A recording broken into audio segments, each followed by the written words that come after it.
nafkah istri atas suami itu ada 4 kondisi terkait jangka waktu pemberian nafkahnya. Yang pertama tentunya selama terikat pernikahan, meskipun mampu secara mandiri, suami tetap wajib menafkahi istri. Artinya istri walaupun secara ekonomi mampu Pak, tetap dia wajib menafkahi. Ya, kecuali kalau istrinya kemudian tidak mau mengambil haknya, itu silakan saja. Tapi selama ikatan pernikahan masih ada, kewajiban nafkah terus ditunaikan sampai seumur hidup. Yang kedua Pak, tapi ada kondisi di mana suami tidak wajib menafkahi istri jika istri berbuat nusyus. Istri berbuat nusyus itu terkait dua hal Pak. Pertama, tidak memenuhi hak suami, misalnya istri yang selingkuh atau pergi dari rumah tanpa izin suami, atau dia tidak melanggar hak Allah dan tidak merawat anaknya. Maka saat itulah suami boleh ya membatalkan kewajiban nafkah sebagai bentuk apa istilahnya itu peringatan atas perbuatan nusyus yang dilakukan oleh istrinya. Jadi kalau istrinya misalnya Pak, dia keluar dari rumah lalu terjadi perceraian, pas terjadi perceraian dia menuntut pemberian nafkah, suami boleh mengatakan, saya tidak akan memberikan nafkah saya. Kenapa? Karena kamu sudah minggat dari rumah gitu ya. Itu. Tapi kalau misalnya dia masih di rumah Pak, lalu terjadi perceraian, istri masih berhak mendapatkan nafkah selama belum terjadi putusan pengadilan tentang perceraian tersebut. Bismillahirrahmanirrahim. Assalamualaikum warahmatullahi wabarakatuh. Alhamdulillahi rabbil alamin. Alhamdulillahil qahiri fawqa ibadih. Wassalatu wassalamu ala man ba'asahu rahmatan lil alamin. Sayyidina wa habibina wa qurrati a'yunina wa imamina wa qaidina wa uswatina wa nabiyyina wa maulana Muhammadin wa ala alihi wa sahbihi wa man ihtada bihadihi wattaba'a sunnatahu ila yaumiddin, amma ba'd. Hadirin Bapak Ibu jamaah kaum muslimin yang dimuliakan Allah Jalla wa Ala, alhamdulillah kita senantiasa bersyukur pada Allah Azza wa Jal pada kesempatan di siang hari ini di bulan Oktober sekaligus Rabiul Akhir, kita kembali diberikan oleh Allah Subhanahu wa taala kesempatan untuk bisa sama-sama melaksanakan kewajiban kita salat duhur berjamaah, dan kembali kita akan dimuliakan Allah bersama dengan Raudhah min Riyadil Jannah, salah satu taman di antara taman-taman surga Allah, yaitu majalisul ilmi, majelis-majelis ilmu, yang tentu kita berharap mudah-mudahan setiap detik waktu kita beribadah kepada Allah di dunia yang fana ini, kelak di yaumil qiyamah bisa menjadi sebab kita termasuk orang-orang yang mendapatkan ridhonya, dan kita berharap bisa pula menemani Nabiuna Muhammad sallallahu alaihi wasallam di Jannatil Firdaus. Amin ya rabbal alamin. Bapak Ibu jamaah sekalian yang dimuliakan Allah, kembali kita hari ini akan membahas lanjutan dari seri Ahkamul Ahwal Asy-Syakhsiyah atau hukum-hukum syariat yang terkait dengan interaksi antar keluarga, atau disebut juga fikih usrah atau fikih keluarga, yang mana hari ini kita masih akan melanjutkan pembahasan tentang konsep yang muncul di dalam hubungan antara keluarga setelah pernikahan, yaitu secara khusus kita akan membahas tentang konsep nafkah ya. Jadi sebelumnya kita membahas 3 konsep, yaitu nasab, rodok, dan hadonah, yang poin keempat di dalam slide. Nah, hari ini kita akan membahas yang keempat, yaitu seputar masalah nafkah, yang kalau dalam bahasa Arab sebenarnya dibacanya itu Pak dengan cara mengharokati semua hurufnya ya, yaitu an-nafaqah. Jadi kalau dalam bahasa Arab nafaqah, semua hurufnya ada harokat ya, tapi ketika masuk ke dalam kamus besar bahasa Indonesia, huruf fa-nya disukunkan. Nah, ini nggak tahu nih alasannya apa Pak, jadi nafkah.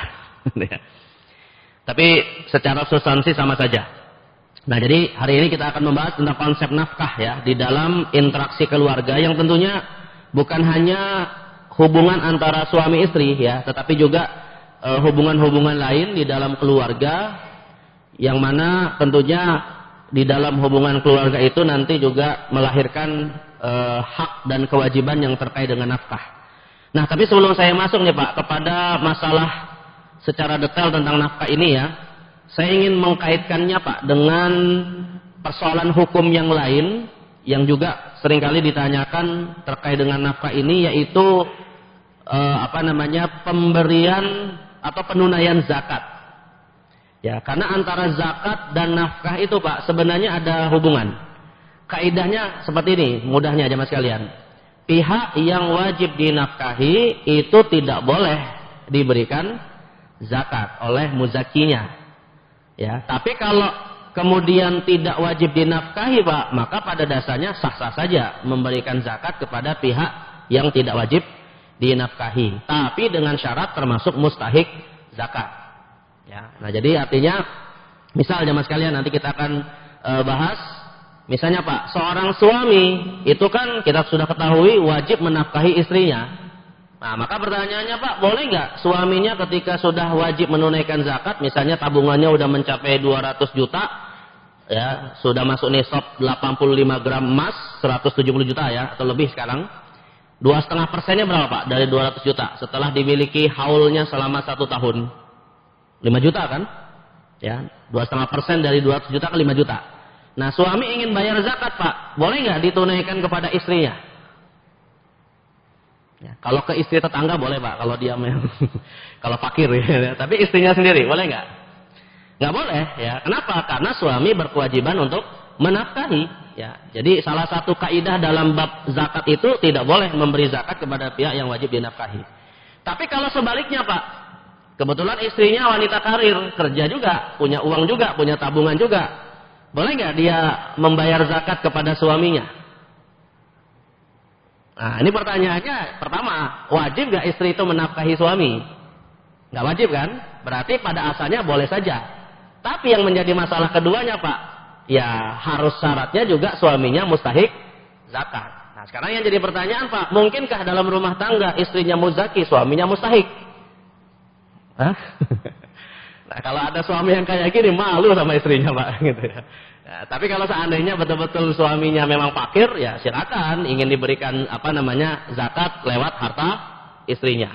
Ya, bahkan di dalam fikih Islam itu Pak, penunaian zakat kepada kerabat dekat yang tidak wajib dinafkahi itu pahalanya double. Ya, pahala zakat sekaligus pahala silaturahim, meskipun pada dasarnya tidak wajib dinafkahi. Kecuali ya, para ulama memfatwakan kecuali kalau pemberian zakat kepada pihak yang wajib dinafkahi ini bukan atas nama fakir miskin, maka sah zakatnya Pak.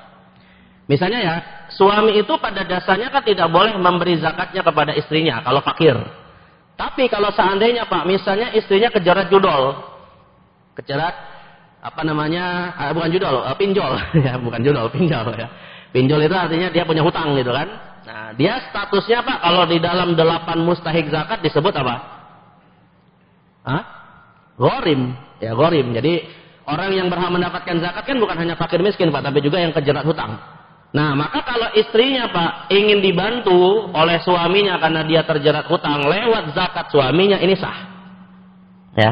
Jadi yang tidak boleh itu kalau zakat atas nama fakir. Tapi kalau atas nama untuk membayarkan hutang istrinya itu sah-sah saja. Nah, jadi maka dalam konteks ini ada hubungan sangat kuat antara kewajiban nafkah dan persoalan zakat, ya. Baik, nah jadi ini satu hal yang nanti mungkin beberapa hal akan kita ulangi juga Pak ketika bicara tentang masalah zakat, karena nanti yang jadi masalah juga adalah ya otomatis pertanyaan berikutnya, siapa orang yang wajib kita nafkahi yang dengannya tidak boleh zakat kita berikan kepadanya. Ya, tapi kalau kemudian orang itu tidak wajib kita nafkahi Pak, berarti boleh-boleh saja kita memberikan zakat kita kepada orang tersebut. Ya, karena teknik pembayaran zakat itu ada 2 sebenarnya. Bisa lewat amil zakat, bisa langsung kepada mustahik. Tapi dengan catatan masing-masing punya kelebihan dan kekurangannya Pak. Kalau kita membayar zakat ke amil zakat, zakat sudah tertunaikan Pak ketika dipegang oleh lembaga zakat. Meskipun belum didistribusikan kepada penerimanya. Dan kalaupun ada kesalahan misalnya, kita yang sudah bayar zakat sudah gugur kewajiban.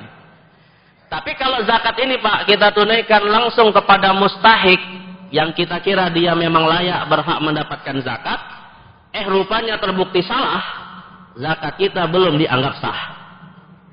Nah, itu sisi kekurangannya ya.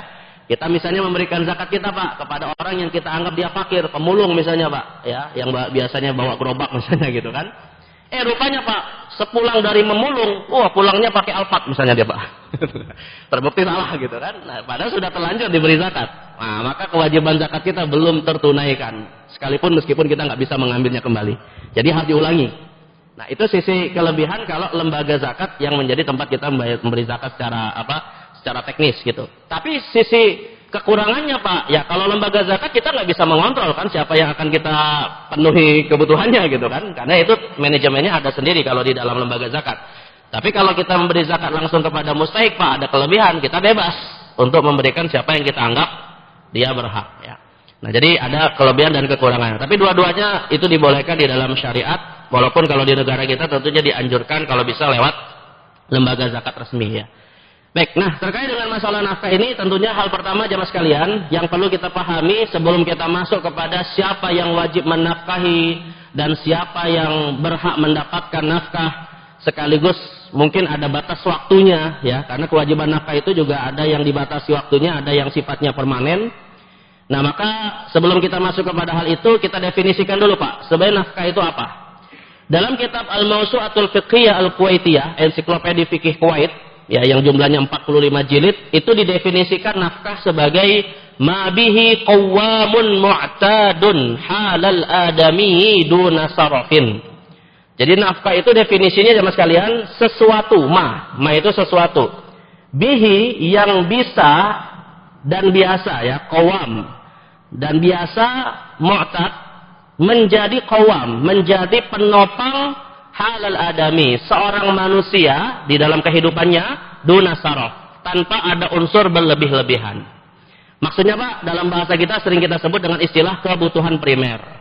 Ya, kebutuhan yang dengannya manusia tidak mungkin bisa hidup dengan pondasi mendasarnya, ya. Karena biasanya kan kita membagi kebutuhan manusia menjadi 3 Pak ya. Ada primer, ada sekunder, ada tersier. Nah, maka nafkah ini wilayahnya adalah yang primer, bukan sekunder, bukan tersier, ya. Nah, jadi kalau misalnya Pak, istri nuntut pembelian skincare, nafkah bukan Pak? Hah? Istrinya bilang, ini kan kamu wajib beri saya nafkah, gitu. Saya minta skincare, gitu ya. Wajib nggak ditunaikan Pak oleh seorang suami? Jauh sunnah Pak, nggak wajib, gitu ya. Karena pertanyaan skincare itu wilayah mana Pak? Sekunder, primer atau tersier? Nah, ya kalau umum, tapi standarnya umumnya manusia Pak ya, bukan individual gitu ya. Artinya penilaian banyaknya manusia. Ya tentunya kita bisa menghukumi Pak secara pasti itu bukan wilayah primer. Karena logikanya gini aja Pak, istri kalau nggak pakai skincare mati nggak? Ya kan jawabannya nggak gitu kan. Nah, maka dia bukan wilayah primer. Tapi kalau suami Pak ingin menyenangkan istrinya dengan memberikan hal-hal seperti itu, selama digunakan pada hal-hal yang tidak melanggar syariat, maka insya Allah pahalanya besar. Kenapa? Karena Nabi Muhammad SAW bersabda, khairukum li ahlihi wa ana khairukum li ahli. Sesungguhnya suami yang terbaik atau orang yang terbaik adalah seorang suami yang bersikap baik kepada siapa? Keluarganya. Nah, jadi maka tentunya kita juga tidak terlalu saklek gitu ya, hanya membatasi sesuatu yang bersifat primer saja. Kalau kita ingin memberi sesuatu yang lebih juga itu sesuatu yang dianjurkan. Tapi intinya Pak, yang tidak boleh kita langgar sebagai suami misalnya adalah sesuatu yang bersifat primer, yang biasanya kita bagi menjadi 3 kan, sandang, papan dan pangan ya, tempat tinggal, pakaian dan makanan. Tapi ada juga yang menambahkan 2 lagi Pak, yaitu pengobatan dan pendidikan kalau dibutuhkan. Karena nanti konteksnya bukan hanya istri saja, mungkin anak dan seterusnya ya. Jadi setidaknya ada 5 hal yang bersifat primer ya, yang biasa juga dikaitkan dengan hak asasi manusia ya. Pangan, papan, pakaian, pendidikan dan pengobatan. Nah, jadi kalau misalnya Pak istrinya sakit gitu ya, lalu dia butuh obat, suaminya nggak boleh bilang ini bukan nafkah gitu ya, nggak ditunaikan, nggak boleh. Atau misalnya gini Pak, istrinya bilang sama suaminya, Mas, ini lagi butuh obat nih, sakit gitu kan, nah, tolong beliin. Akhirnya suaminya bilang, hutang ya, nanti dibayar kalau udah punya uang. Nggak bisa juga ya, karena ini masuk kategori nafkah. Nah, sekarang pertanyaannya Pak, siapa yang wajib menafkahi dan siapa yang wajib dinafkahi? Sebenarnya saya tidak akan membahas dalam konteks nafkah ini Pak dari sisi nominal pasti ya. Karena di dalam Islam, Pak, dari sisi nominalnya tidak ada batasan terkait dengan kewajiban nafkah itu harus berapa. Itu bisa berbeda tergantung budaya dan tradisi setempat. Ya, jadi kita dalam konteks ini tidak bicara dalam konteks misalnya nilainya berapa, apakah senilai UMR gitu ya. Apakah seorang suami yang kalau misalnya gajian di akhir bulan itu harus 100% diberikan ke istrinya misalnya ya. Nah, itu sifatnya kembali kepada tradisi dan budaya saja. Tapi yang menjadi poin pentingnya, Pak, siapa yang wajib menafkahi dan siapa yang berhak menafkahi dan sampai batas waktu apa?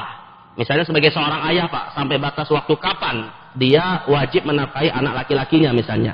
Dan seterusnya nanti kita akan bahas. Baik, nah ini yang akan kita fokuskan bukan dari sisi nilai dan nominalnya. Yang penting tadi 5 hal yang sudah kita sebutkan, Pak ya. Hal-hal yang bersifat primer, sandang, pangan, papan, pengobatan dan pendidikan. Baik, nah yang pertama jemaah sekalian, sebab terlebih dahulu ya, apa yang menyebabkan Pak seseorang wajib menafkahi orang lain? Ya. Apa yang menyebabkan seseorang wajib menafkahi orang lain? Sebabnya itu ada 2 di dalam hukum Islam jemaah sekalian. Yang pertama adalah sebab nikah. Dan yang kedua sebab nasab. Ya, jadi kalau sebabnya pertemanan, gitu ya, atau sebabnya apalagi Pak, rekan kerja, nah itu nggak ada aturan kewajiban nafkah. Hanya berdasarkan sebab nikah atau berdasarkan sebab nasab saja. Nah dalilnya apa? Kalau berdasarkan sebab nikah, Pak, dasarnya surah At-Talaq ayat 7 di mana Allah berfirman, "Liyunfiq dzu sa'atin min sa'atih." Wajiblah suami yang mampu untuk memberi nafkah menurut kemampuannya. Artinya kewajiban suami ini konteksnya karena dia memiliki hubungan pernikahan dengan istrinya. Nah kalau kita lihat ayat ini, Pak, yang tadi saya sebutkan di awal, Islam tidak membatasi berapa nilai nafkah yang ditunaikan. Ya, karena Allah sendiri mengatakan, Pak, yang mampu bisa memberikan sesuai dengan kemampuannya. Ini mengisyaratkan bahwa yang namanya nilai nafkah itu tidak dibatasi, tapi dikembalikan kepada budaya atau tradisi setempat.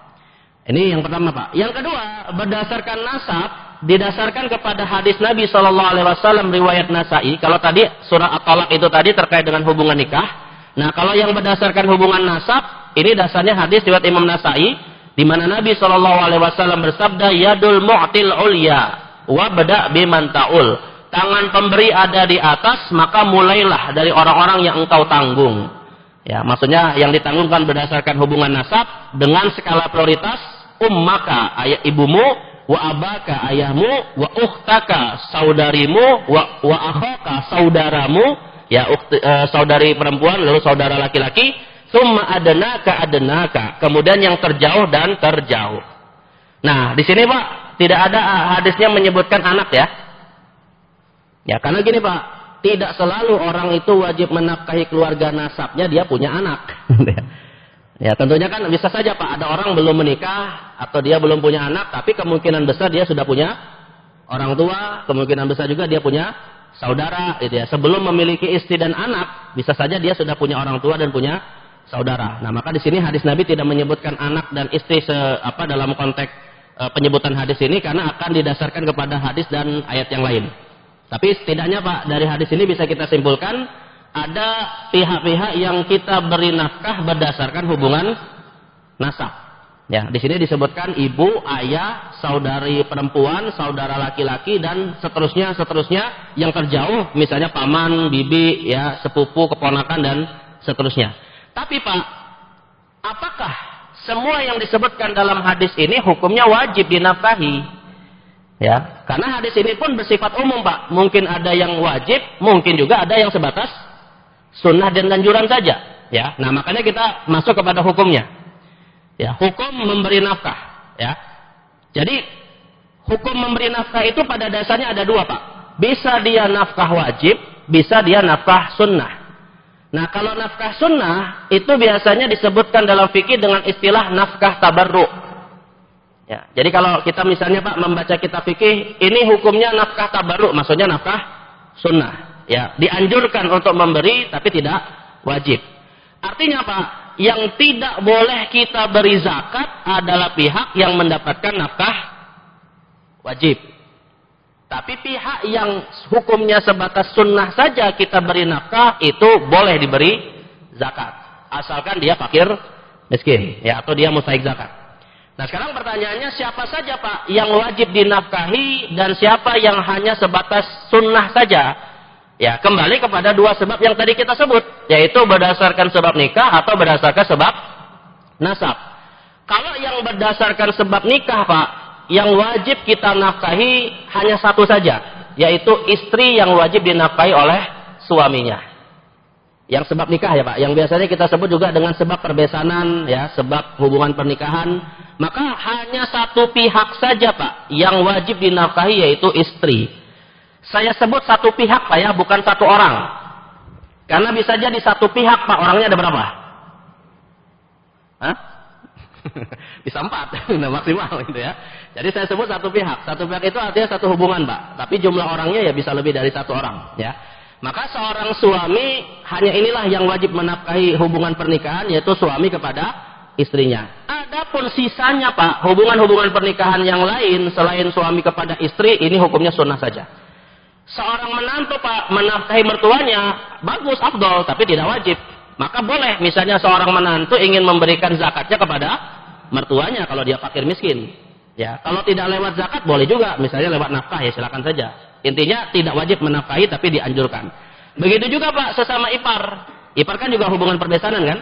Ya, seorang ipar, seorang laki-laki memberi nafkah kepada ipar, saudara dari istrinya. Nah, itu hukumnya sunnah ya, tapi tidak wajib dan boleh lewat zakat yang dia ingin tunaikan. Nah, ini kalau berdasarkan hubungan pernikahan.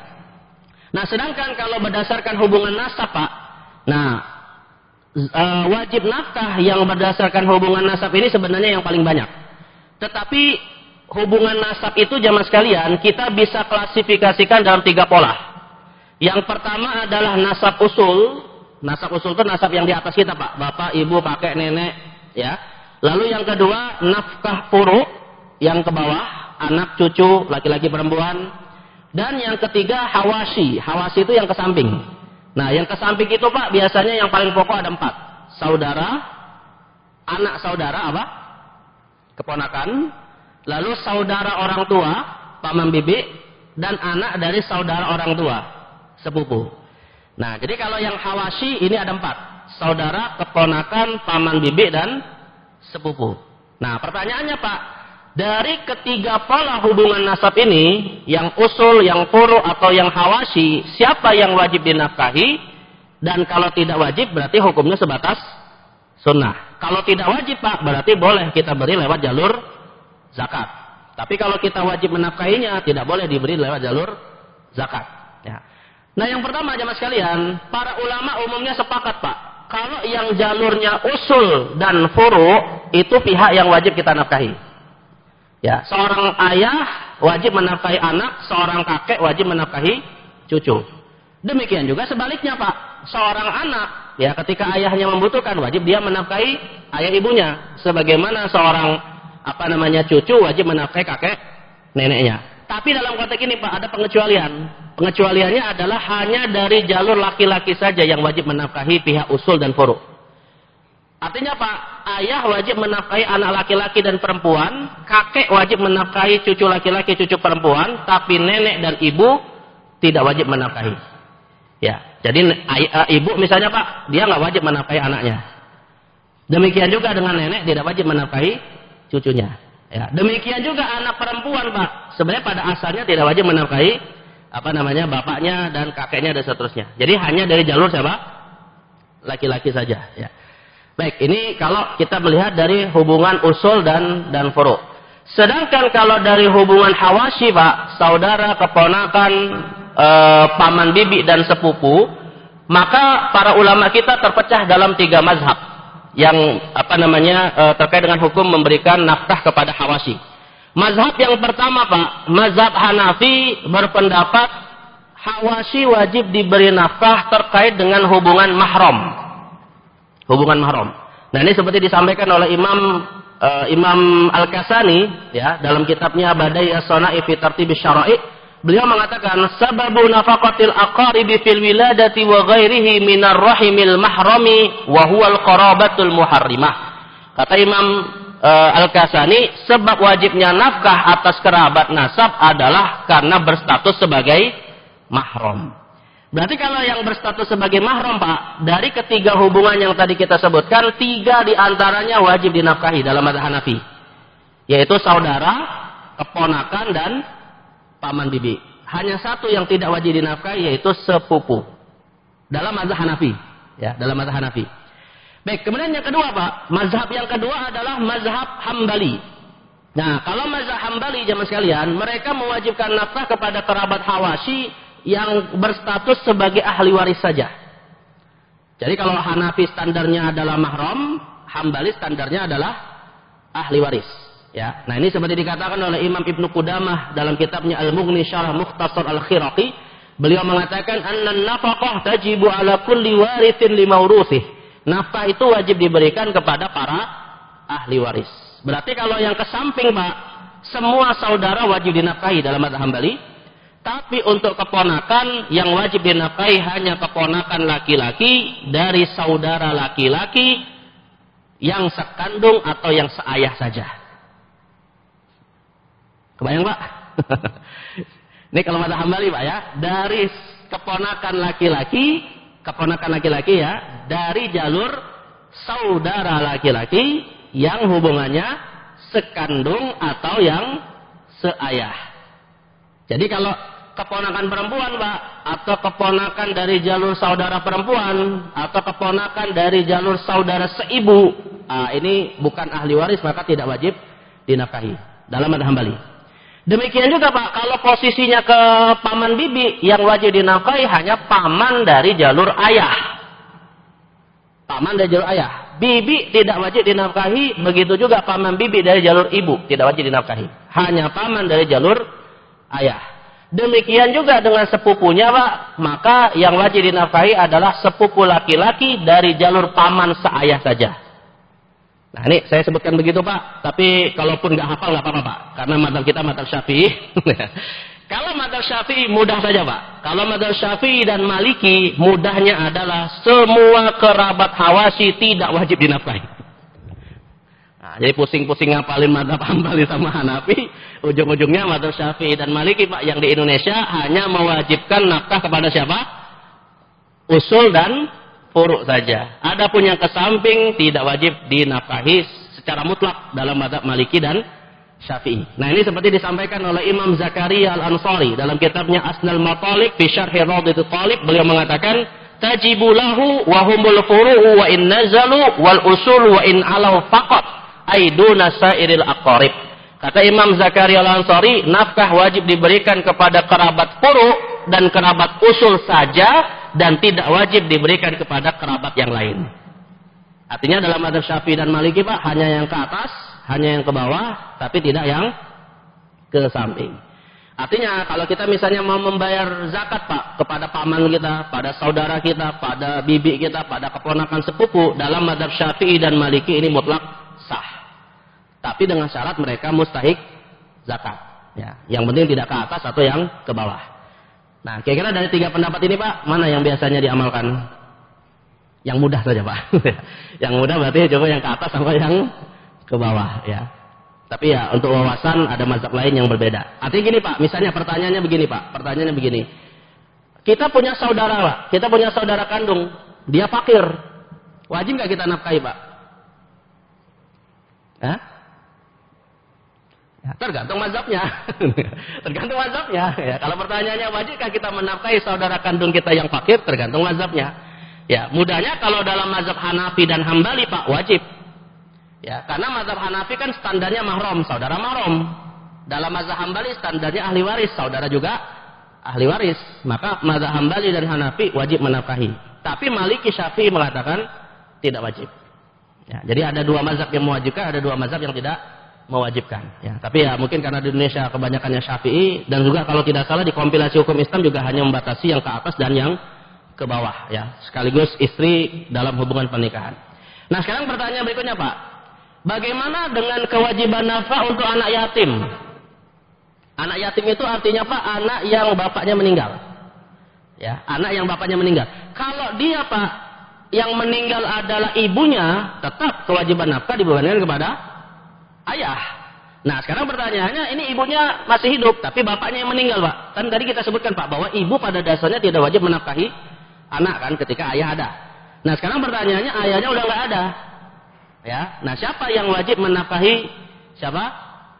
Anaknya gitu kan. Saudaranya atau calon suami ibunya. Nah, ini yang PDKT sama janda nih. ya, itu pun tidak wajib, Pak, karena bapak tiri nggak wajib juga gitu ya. Nah, jadi, siapa gitu ya? Jadi dalam jawabannya begini, Pak. Yang pertama, Pak, para ulama semuanya sepakat kebutuhan nafkah anak yatim yang bapaknya meninggal dibebankan kepada harta warisnya. Harta warisnya. Artinya dalam hal ini, Pak, si anak itu dipenuhi kebutuhannya sampai dia mandiri dari harta waris yang ditinggalkan siapa? Bapaknya. Maka dalam konteks ini harus hati-hati seorang ibu. Ya, karena saya pernah sampaikan dalam bab waris, Pak, mungkin saja ada seorang ibu tidak sadar dia memakan harta anak yatim. Dan anak yatim itu siapa? Anak kandungnya sendiri. Nah, ini yang jadi masalah. Coba bayangkan nih, Pak, ya, bayangkan ya, ada seorang laki-laki meninggal, Pak. Dia meninggalkan harta waris senilai 8 miliar misalnya. Misalnya, Pak, ya, nilainya 8 miliar. Ahli warisnya cuma 2 orang, Pak. Satu ibunya, bukan ibunya, maaf, satu istrinya, maksudnya istrinya ya. Orang tuanya udah meninggal semua misalnya ya, orang tua udah meninggal, istrinya, kemudian anak laki-lakinya semata wayang umurnya 5 tahun, Pak, belum balik. Harta waris yang ditinggalkan 8 miliar. Mungkin nggak kasus ini terjadi, Pak? Sangat mungkin kan? Ya, masih sehat, masih aktif bekerja, ya qadarullah meninggal lebih awal, tapi sudah cukup meninggalkan harta yang cukup banyak. Ya, jadi istri dan anak laki-laki. Maka berapa, Pak, ketentuan pembagian warisannya kalau harta yang ditinggalkan nilainya 8 miliar? Ini sekaligus saya ngetes lagi, Pak. Ini hari kiamat masih jauh atau sudah semakin dekat? Ya. Karena saya pernah sampaikan, Pak, tanda-tanda hari kiamat itu ketika ilmu waris sudah mulai dilupakan. Ya. Kalau bisa jawab, insya Allah berarti masih jauh, Pak. Ya, Dajjal masih jauh lah. Tapi kalau pada nggak bisa jawab, Pak, banyak-banyak taubat, Pak. Berarti kiamat semakin dekat. Jangan-jangan matahari terbit di arah barat sebentar lagi, Pak.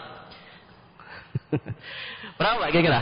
Hartanya 8 miliar. Berapa hak istri, berapa hak anak laki-laki yang tadi semata wayang itu? 1/4. Wah, ini hari kiamat semakin dekat ini. Hari kiamat semakin dekat. Hampir benar sebenarnya, Pak. Tapi bukan 1/4. Kan punya anak. Setengah dari 1/4. 1/8. Ya, itu disebutkan dalam surah An-Nisa ayat 12. Ya, kata Allah mengatakan, walahunnar rubu'u mimma taraktum illam yakul lakum walad, fa in kana lakum waladun falahunnas tsumunu mimma taraktum.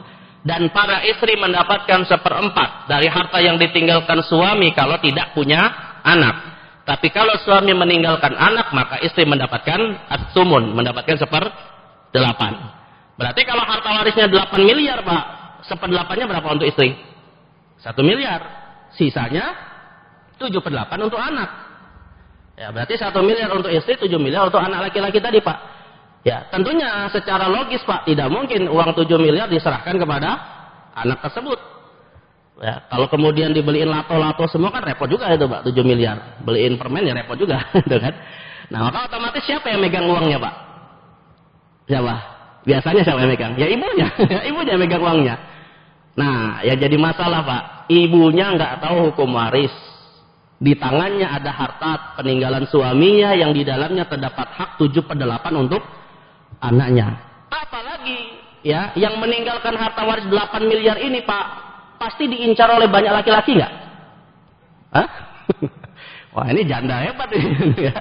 Nah, ini yang terjadi ketika dia nikah lagi, Pak. Wah, anaklah yang akhirnya menjadi pihak yang paling terzalimi. Sadar ataupun tidak sadar, berpotensi bisa makan harta anak yatim. Nah, maka dalam hal ini, Pak, si anak ini kan tetap harus tumbuh dengan kondisi yang baik. Dari manakah nafkah itu dikeluarkan untuk kebutuhan anak tersebut? Dari harta ibunya yang tadi 1/8 plus harta pribadi, atau dari 7/8 peninggalan bapaknya? Hah? Nah, jawabannya tentunya dari 7/8 peninggalan siapa? Bapaknya. Nah, itu. Jadi, termasuk kalau misalnya anak ini belum ditunaikan akikohnya, Pak, ya diambil dari uang harta waris dari bapaknya. Ya, intinya semua kebutuhan nafkah dibebankan kepada harta waris si anak tersebut. Ya. Baik, tentunya diwalikan kepada ibunya, lalu dicatat dengan manajemen yang baik dan seterusnya. Nah, tapi Pak, bagaimana kalau misalnya si anak ini tidak memiliki harta waris? Bapaknya meninggal nggak mewariskan harta, Pak. Atau bisa jadi dia mewariskan harta habis, tapi anaknya masih belum berumur balik, belum mandiri. Nah, pertanyaannya, apakah beban nafkah dibebankan kepada ibunya? Ya. Terbayang Pak, kasusnya kira-kira? Si anak yatim ini misalnya belum balik, belum mandiri lah Pak, belum bisa mencari nafkah sendiri. Harta waris yang ditinggalkan bapaknya habis untuk memenuhi kebutuhan dia. Atau misalnya sama sekali nggak ada, karena rupanya hutang bapaknya lebih banyak daripada harta warisnya. Ditunaikan untuk bayar hutang bapaknya. Nah, maka otomatis anak ini dipenuhi kebutuhan nafkahnya oleh siapa? Yang wajib secara syariat Pak ya. Saudara? Nah, maka jawabannya Pak, tergantung mazhabnya. Tergantung mazhabnya. Dalam hal ini ulama kita berbeda dalam dua pendapat Pak. Pendapat yang pertama, mazhab Hanafi mengatakan kewajiban nafkah dibebankan kepada ahli waris sang anak kalau seandainya anak itu meninggal secara proporsional. Proporsional itu artinya Pak, dilihat nih, mana kerabat sang anak yang seandainya kalau anak meninggal mereka mewarisi hartanya. Dan pendapat yang kedua Pak mengatakan, yaitu mazhab Syafi'i, kewajiban nafkah dibebankan kepada asobah sang anak. Asobah itu maksudnya kepada kerabat dari ayahnya. Ya, jadi kerabat ayah itu berarti Pak, ya kakeknya kalau masih hidup, atau pamannya, ya, dan seterusnya. Dari jalur ayah. Nah ini saya bacakan pernyataan Imam Ibnu Qudamah Pak, yang menegaskan hal tersebut. Beliau mengatakan, idza lam yakun lis-sabi abun, jika seorang anak tidak memiliki ayah, fannafaqatu ala warisihi, maka kewajiban nafkah dirinya dibebankan kepada ahli warisnya.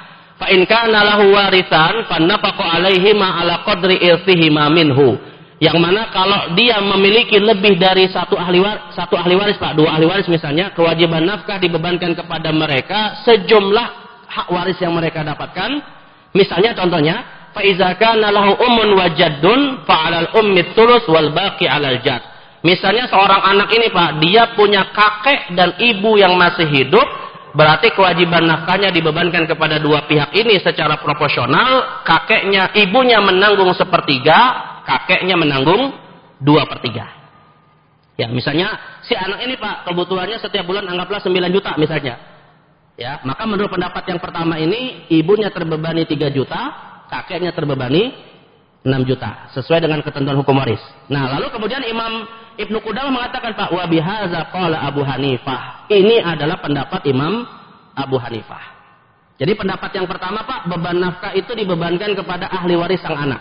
Misalnya seperti kakek dan ibu kalau masih hidup. Dengan nilai proporsional ya, bukan setara, tapi proporsional. Proporsional itu artinya ibunya dibebani 1/3, kakeknya dibebani sisanya 2/3. Tapi pendapat yang kedua Pak, waqala Syafi'i, pendapat yang kedua yaitu Imam Syafi'i mengatakan an-nafaqatu kulluha 'alal jadd. Kewajiban nafkah seluruhnya dibebankan kepada kakek. Ibu tidak pernah dibebankan nafkah. Kalau ibu ingin memberikan sesuatu kepada anaknya Pak, itu jatuhnya sedekah, bukan nafkah. Boleh juga diambil dari kewajiban zakat sang ibu untuk memenuhi kebutuhan nafkah anak. Kalau pendapat Syafi'i ya, li'annahu yanfaridu bit-ta'sib fa asbahal ab. Karena kakek dalam hal ini Pak, dia sebagai penerima asobah sebagaimana layaknya seorang ayah. Penerima asobah itu maksudnya kalau si anak ini meninggal Pak, dia mendapatkan waris dengan hak asobah, hak sisa sebagaimana ayahnya. Artinya dalam mazhab Imam Syafi'i, kewajiban nafkah ini kalau bapaknya meninggal Pak, kepada kakek. Kalau kakek sudah nggak ada, kepada saudara laki-laki ayahnya, yaitu pamannya. Bukan saudara dari ibu ya, saudara ayah. Kalau paman juga nggak ada Pak, kepada keponakannya yang mampu dari jalur ayah. Dan kalau juga misalnya nggak ada, dari sepupunya yang mampu dari jalur ayah. Nah ini kalau pakai pendapat mazhab siapa? Syafi'i. Ya. Nah tapi kalau dalam mazhab mazhab Hanafi, maka dibebankan berdasarkan hak waris. Baik, terakhir Pak, kita tutup dengan jangka waktu pemberian nafkah ya, sampai batas mana? Dalam hal ini ada 4 pola Pak ya. Pertama, nafkah istri atas suami Pak. Nafkah istri atas suami itu ada 4 kondisi terkait jangka waktu pemberian nafkahnya. Yang pertama tentunya selama terikat pernikahan, meskipun mampu secara mandiri, suami tetap wajib menafkahi istri. Artinya istri walaupun secara ekonomi mampu Pak, tetap dia wajib menafkahi. Ya. Kecuali kalau istrinya kemudian tidak mau mengambil haknya, itu silakan saja. Tapi selama ikatan pernikahan masih ada, kewajiban nafkah terus ditunaikan sampai seumur hidup. Yang kedua, Pak, tapi ada kondisi di mana suami tidak wajib menafkahi istri jika istri berbuat nusyus. Istri berbuat nusyus itu terkait dua hal, Pak. Pertama, tidak memenuhi hak suami, misalnya istri yang selingkuh atau pergi dari rumah tanpa izin suami, atau dia tidak melanggar hak Allah dan tidak merawat anaknya. Maka saat itulah suami boleh ya membatalkan kewajiban nafkah sebagai bentuk apa istilahnya itu peringatan atas perbuatan nusyus yang dilakukan oleh istrinya. Jadi kalau istrinya misalnya, Pak, dia keluar dari rumah lalu terjadi perceraian, pas terjadi perceraian dia menuntut pemberian nafkah, suami boleh mengatakan, saya tidak akan memberikan nafkah saya. Kenapa? Karena kamu sudah minggat dari rumah gitu ya. Itu. Tapi kalau misalnya dia masih di rumah, Pak, lalu terjadi perceraian, istri masih berhak mendapatkan nafkah selama belum terjadi putusan pengadilan tentang perceraian tersebut. Yang ketiga, jemaah sekalian, tidak wajib diberikan nafkah jika cerainya bain sugro.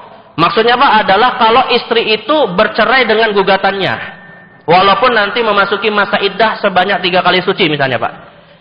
Ya, jadi perceraiannya itu dasarnya adalah gugatan istri. Lalu pengadilan memutuskan, Pak, perceraiannya diterima, lalu masuk masa iddah selama 3 kali suci. Selama iddah itu belum selesai, istri tidak bisa menuntut nafkah. Kalau itu berdasarkan gugatan. Cerainya didasarkan gugatan dari istri. Bukan cerai yang datang dari suami, Pak, ya. Nah, kalau cerainya datang dari talak suami, Pak, lalu pengadilan memutuskan perceraiannya diakui, lalu masuk masa iddah, selama masa iddah masih wajib dinafkahi. Bedakan ya antara cerai yang datang dari suami dengan gugatan dari istri. Ya. Baik, kemudian yang keempat, Pak, tidak wajib diberi nafkah untuk cerai yang dia bainnya kubro, yaitu talak 3, meskipun masa iddahnya masih ada. Jadi saat putusannya diterima oleh pengadilan, cerainya terjadi dan itu talak 3, udah tidak ada kewajiban nafkah. Jadi artinya, Pak, kewajiban nafkah tetap berlaku ketika terjadi perceraian untuk cerai yang datang dari suami dan dalam talak 1 atau talak 2. Ya, ini kalau terjadi perceraian. Baik, kemudian nafkah anak, Pak. Nafkah anak laki-laki atau perempuan atas ayah, ya, atas ayah dan yang ke atasnya ya, kakek nenek dan seterusnya. Maka sampai anak, ini dari atas ke bawah maksud saya, Pak, ya, dari atas ke bawah. Orang tua menafkahi anak, maksud saya, ayah atau kakek menafkahi anak atau cucu. Maka sampai anak, Pak, mampu secara ekonomi meskipun masih kecil. Jadi kalau misalnya nih, Pak, ada seorang anak ya sudah jadi artis cilik, pemasukannya besar, Pak. Sebenarnya itu sudah nggak wajib lagi dinafkahi gitu ya. Nanti dia kebutuhannya diambil dari kemampuan ekonominya, ya. Atau misalnya anak yang dapat warisan dari siapa misalnya. Nah, itu nggak wajib dinafkahi. Yang kedua, Pak, sepanjang umur sang anak wajib dinafkahi jika tidak mampu hidup secara mandiri, seperti anak berkebutuhan khusus atau anak yang gila. Ya, walaupun dia sudah dewasa, Pak, umurnya udah 30 tahun, 50 tahun gitu ya, tapi kalau dia idiot dan semacamnya, wajib dinafkahi oleh orang tua. Ya. Kemudian yang ketiga, Pak, khusus untuk anak laki-laki sampai berumur balik dan mampu mencari nafkah sendiri, meskipun fakir, Pak, tapi dia mampu mencari nafkah, maka sudah tidak lagi kewajiban orang tua menafkahi dia. Misalnya nih, Pak, anaknya sudah kuat gitu ya, bisa mencari nafkah sendiri, tapi dia rekeningnya masih kosong gitu ya. Artinya nggak punya tabungan, Pak, tapi dia bisa bekerja mencari nafkah. Orang tua sudah tidak wajib lagi menafkahi. Ya, tapi kalau orang tua ingin membantu ya silakan saja ya, tapi tidak wajib. Dan khusus untuk anak perempuan kapan, Pak? Kalau untuk anak perempuan kewajiban nafkah terus berlaku sampai dia menikah jika tidak memiliki harta sendiri. Maksudnya kalau anak perempuan itu, Pak, sudah bekerja, punya harta sendiri, bisa hidup secara mandiri, kewajiban nafkah sudah bebas dari orang tua. Tapi kalau dia tidak mampu hidup secara mandiri, tidak memiliki harta pribadi, maka kewajibannya sampai dia menikah. Ini kalau untuk anak perempuan. Karena nanti kewajiban nafkah tidak lagi dibebankan ke orang tua, tapi kepada suami. Ya. Baik, kemudian nafkah orang tua atas anak, Pak. Sekarang kebalikannya. Anak memberikan nafkah kepada orang tua yang ke atas. Kapan? Saat orang tua tidak mampu mengurusi dirinya sendiri. Kalau orang tua, Pak, dia mampu mengurusi dirinya sendiri, punya harta yang cukup, ya tidak wajib anak menafkahi orang tua. Ya. Dan yang kedua, Pak, saat orang tua tidak mampu atau tidak berkecukupan secara ekonomi. Kalau yang pertama lebih berat daripada yang kedua maksud saya Pak. Jadi bisa saja orang tua, misalnya Pak, bisa saja orang tua itu sebenarnya mampu untuk bekerja, tapi mungkin karena sudah faktor umur dia secara ekonomi tidak bisa lagi bekerja dan ekonominya juga tidak cukup, maka sepenuhnya kewajibannya dibebankan kepada anak. Dan anak yang dibebankan Pak sebenarnya bukan hanya anak laki-laki. Saya ralat ya, tadi saya awal mengatakan perempuan, anak perempuan pun juga terbebani menafkahi orang tua kalau dia bisa menafkahi. Ya, jadi bukan hanya anak laki-laki. Dan yang terakhir Pak, nafkah untuk kerabat lainnya, ya maka jawabannya Pak tidak wajib menurut mayoritas ulama. Seperti tadi kita sudah sebutkan, yaitu mazhab siapa? Maliki dan Syafi'i. Tapi jika ingin diberikan itu dianjurkan sebagai skala prioritas dalam sedekah dan zakat. Jadi artinya Pak, kalau kita misalnya, nih saya punya harta zakat atau ingin saya sedekah Pak. Ya, saya ingin sedekah. Di satu sisi sedekah ini ada kerabat yang membutuhkan, tapi ada juga sedekah kepada pihak lain yang jauh. Maka siapa yang dianjurkan untuk diprioritaskan adalah kerabat terlebih dahulu. Karena di situ terdapat dua pahala, yaitu pahala sedekah dan pahala silaturahim. Tapi hukumnya sunnah Pak ya. Kalau seandainya pun misalnya mendahulukan ini karena kebutuhan untuk donasi ke Palestina misalnya, ya silakan saja. Ya, tapi yang bagus, yang lebih afdol adalah kerabat terlebih dahulu, baru yang jauh. Seperti itu. Nah ini jadi ada skala prioritasnya. Baik, nah inilah jamaah sekalian ya ketentuan waktu terkait dengan masa pemberian nafkah. Ya, mudah-mudahan kita termasuk orang-orang yang bisa menjalankan kewajiban ini Pak. Kalau kita memang terbebani, ya, dan kalau bisa Pak, jangan sampai kita menjadi beban atas keluarga kita sendiri. Ya, mudah-mudahan Allah pertemukan kita nanti dengan keluarga kita di surganya Allah Subhanahu Wa Taala. Amin ya Rabbal Alamin. Baik, begini yang bisa saya sampaikan jamaah sekalian. Mudah-mudahan bermanfaat. Mungkin kita acuhkan, ya. Baik, kita ajukan dengan baca doa kafaratul majlis. Subhanakallahumma wa bihamdika asyhadu an la ilaha illa anta astaghfiruka wa atubu ilaik. Wa sallallahu ala sayyidina Muhammadin nabil ummi wa ala alihi wa sahbihi wa baraka wa sallam. Wassalamu alaikum warahmatullahi wabarakatuh.